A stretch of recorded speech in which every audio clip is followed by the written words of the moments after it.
Your allies, France, which has hostages held in Gaza, and the UK both said the resolution firmly calls for the release of hostages. And to most people reading it, there's little difference between this language and what you abstained on in March. So why did the US feel the need to block the resolution at this time? So it's a good question. The resolution does call for the release of hostages. What it doesn't do is link the release of hostages to an immediate unconditional ceasefire. And we have made clear throughout this process that we cannot support a resolution that calls for an unconditional, immediate ceasefire and delinks it from the release of hostages. There are still 7 American citizens who are being held hostage in Gaza, and we are not going to walk away from them. And so we worked in good faith for several weeks to try to get to yes on this resolution, to try to get to a resolution that we can vote for. As you know, we have voted for a resolution in the Security Council resolution already this year that called for a ceasefire, but it called for a ceasefire with the release of hostages. And that is our position. We firmly believe in it because we want to see those hostages come home.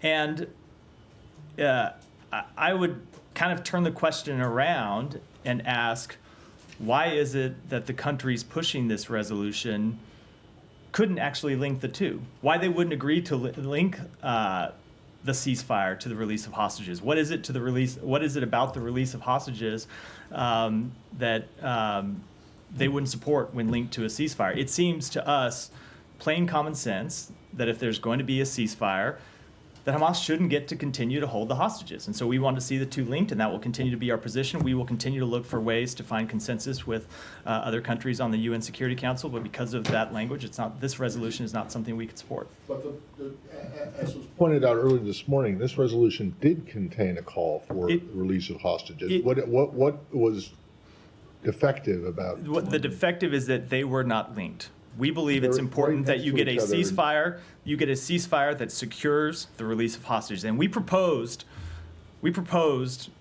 a number of different formulations that would link the two, and that would call for a ceasefire that includes the release of hostages. And I don't understand. Hold on, let me just say, I don't understand what could be objectionable about that language. Well, right.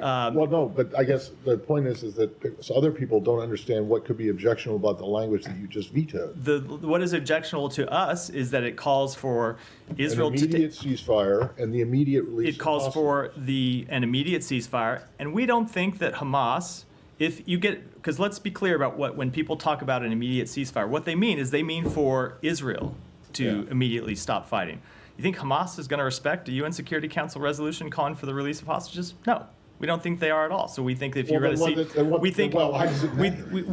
we think they ought to be linked together, because then you get international support. Hold on, you can get international support, get the backing of every country in the world behind this proposal, behind this position, which is the one that the president outlined back in May, that we did get a Security Council resolution that we supported. I think that's an incredibly powerful way for the world to speak, and we're disappointed we couldn't do it here. Well, yeah, okay, but so what would have been, I guess, would you prefer that the hostage release be put in the sentence before the ceasefire? We think it needs to be linked together, that the ceasefire... But how much more linked can they be? You could say, so we put together a bunch of different, a bunch of alternative formulations of the language.